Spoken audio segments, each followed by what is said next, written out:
children of the light.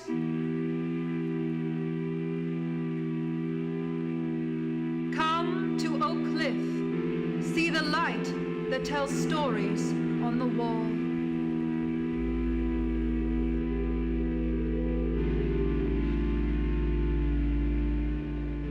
Hi, my name is Lisa Dreyer. I'm a programmer for Oak Cliff Film Festival, and we're super lucky to have Dash Shaw with us today. He's the writer and director of the amazing Cryptozoo, which you just had the pleasure of watching. So, hi, Dash. Hi, thanks so much for having me. We're so happy you could join us and make time in your busy schedule because it's been a whirlwind for you. The film premiered at Sundance, and then you're picked up by Magnolia for US distribution. So I am not an animation expert, but from what I can tell, it is super unusual to have kind of an independent feature-length hand-drawn animated feature. That seems very ambitious. I feel like a lot of the animated films we see, have huge teams of people, huge budgets behind it. Do you want to talk a little bit about, the process of making this animation basically independently? Yeah, well, the one of the main things is that the kind of animation that I always liked was limited animation, which is low budget animation that limits the number of drawings on screen. So, like when I was a teenager, I liked kind of independent cinema, um, you know, like uh, like Todd Haynes' Poison, I totally loved. Um, and then kind of Speed Racer, and Astro Boy, and particularly Japanese cartoons that didn't have a lot of movement that I could tell were usually grew out of comic books, and kind of using a knowledge of how to depict things um, in the compositions as opposed to movement. So like you could have a car crash could take months as you're like drawing these two things like wrecking, or it could just be two drawings sliding towards each other and then cutting to a card that says kapow and then some smoke. Um, so that kind of limited language felt like related to independent cinema, and like the idea of um, that the Godard thing of how do you put so much, how can less be more, and so much be channeled into just how can you have like the existential power of 2001 Space Odyssey inside of like just drawing your friend or photographing your friends in a room, and that, and for high school syncing, that was really the the goal, and it carries into Cryptozoo, and so it's kind of a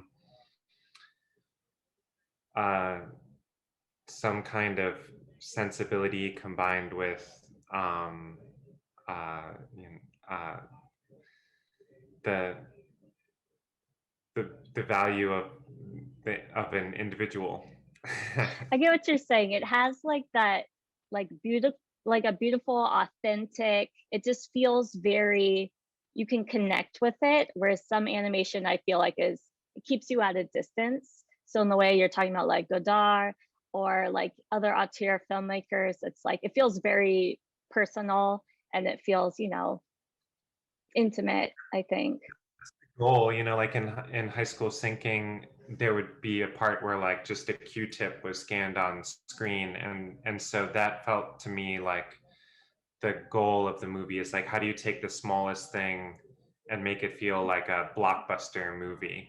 Yeah. Because high school syncing and Cryptozoo, they both have, I think, like pop art story. Like Cryptozoo is basically Jurassic Park, or Mhm. or the X-Men. Like it has like huge, they're like action movies that are also art films or like experimental films. So that sensibility was always the goal. And then I met Jane, who was trained as an animator, and she's the animation director on Cryptozoo, and so she brought to it, I would say, like a realistic kind of animation ability as opposed to a squash and stretch kind of style.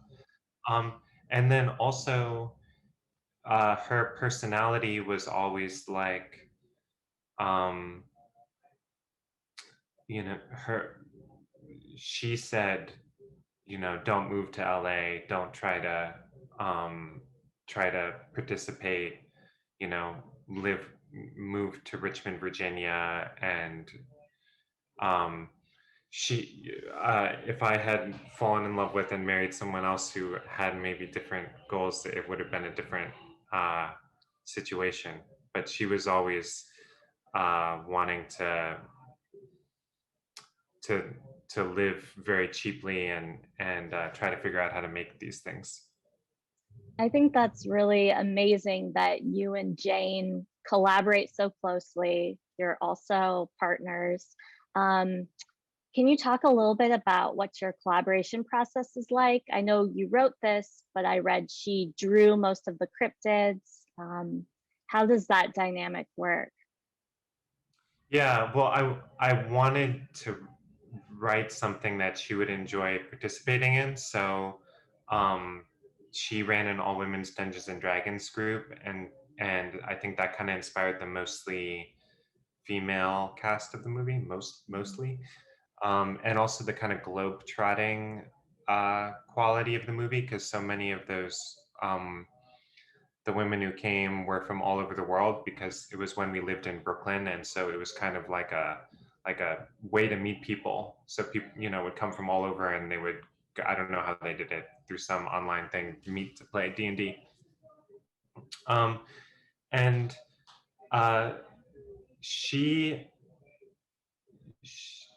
she it's kind of hard to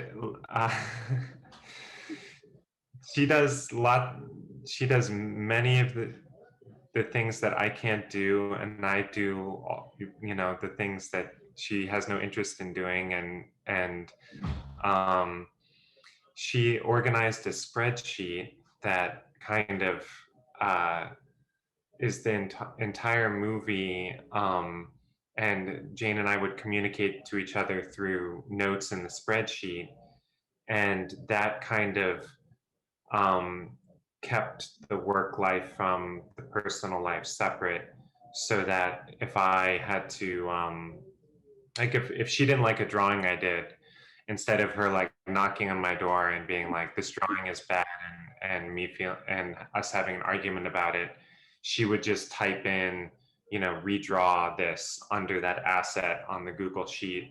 And so some morning, you know, 2 months later, when I felt like redrawing things, I could just sign on and see the list of things to redraw, and there would be no argument. Um, so I mean, that really helped a lot, because high school syncing didn't have that. We were arguing a lot, and also high school syncing, I was kind of trying to get her, um, trying to kind of coax her on board to try to make this thing. Um, and then by the time it came to Cryptozoo, she was much more excited about participating, and she like banished me from certain parts of the process that she was annoyed with how I was doing it. Well, I love that. Obviously, the two of you have found a really good rhythm. This film is amazing, and obviously, it's getting lots of attention. And talking about collaboration, you also work with a lot of really talented actors for the voices, like Lake Bell and Michael Cera. Could you talk a little bit about directing a voice actor, or what's Yeah. that process? You know, uh, I don't. I mostly drew comic books, and so I didn't really have any experience with talking to actors and that whole side of it. And um, I I knew I didn't like the voice acting in most animations in the States. I don't like the very like yelling style of a lot of these cartoons where people are wah, wah, wah, like this kind of thing. So I always thought it should be just naturalistic. voice acting. So because the world is so abstract and weird, I thought they need to be, it has to be like the human element shooting through. Um, and uh, I think I've gotten better at it between the first one and the second one. You know, sometimes the the hippies at the beginning of the movie, they were recorded together and we video recorded them, and kind of I would draw them like in figure drawing classes, so it isn't like traced, but I would just see where their bodies were and kind of riff on it. And we had lots of reference and different takes and camera stuff, and so we kind of used all of that material to make the first 10 minutes of the movie. And we did that in 2017, and then I used that to show other actors to try to kind of get to show them what the movie would look like. And Lake had done a movie about voice acting, in particular kind of female voices. I love that movie. And so that was super appealing because sometimes I don't know, I don't get a lot of time with the actors. I spend years drawing it, and often they're recording it for just a few days. But I the fact that that would be her first movie that she would write and direct, it felt like if I asked her, she would come to it with some extra conviction, where this wouldn't be like a weird side job, that she was invested in voices and voice performances in some way. And so that was a big part of the attraction. And then also for this one, I didn't I designed the people after knowing who was cast. With High School Sinking, I had the majority of it drawn before we got any actors involved. And so like Lake Bell has this kind of pre-Raphaelite looking face, the Rossetti paintings of Jane Morris. So that inspired her character design. Like if it had been a different actor, that character would have looked different. Which I mean, I know that's how it is for every live action movie, but still, like so much of the experience of the movie, I think, is that character's face, and it's a very kind of like iconic fantasy art kind of looking face that yeah, I don't know, you know, we do lots of takes and try to collage it together and Yeah. Well, it's interesting that you're able to, create the characters after you had an idea of, the voice and the personality behind it. That's really cool. And you said you drew the first scene in 2017. So from start to finish, how long did this film take to complete? I think it's like 5 years. So Okay. 2016, I storyboarded it, and yeah, we were, and it Wow. was working all the time. So it was a long haul. Yeah, that's intense. The I'm glad that the two of you stuck with it because I love this film. a lot of things happen in the world between, yeah, 2015 and end of 2020. Yeah, well, kudos for not giving up in a puddle of despair. It was a tough year, but looks like we're coming out of it and you're getting to go to festivals. My last question is, if you saw this film in the audience, you loved it, you're not super familiar with animation, do you have some favorite animated films you could recommend people seek out? Yeah, totally. You know, there's kind of like some pretty obvious ones related to this movie. One is this, it's on YouTube, so it's low barrier to entry. A 1921 short called The Centaurs by Winsor McKay. And I saw this, it was one of the very first inspirations in the movie. It's that this master of animation had kind of made this unfinished little sketch film. And I think it's, if you watch it, you might disagree, but I think it has kind of like a a sexiness to it that is really appealing.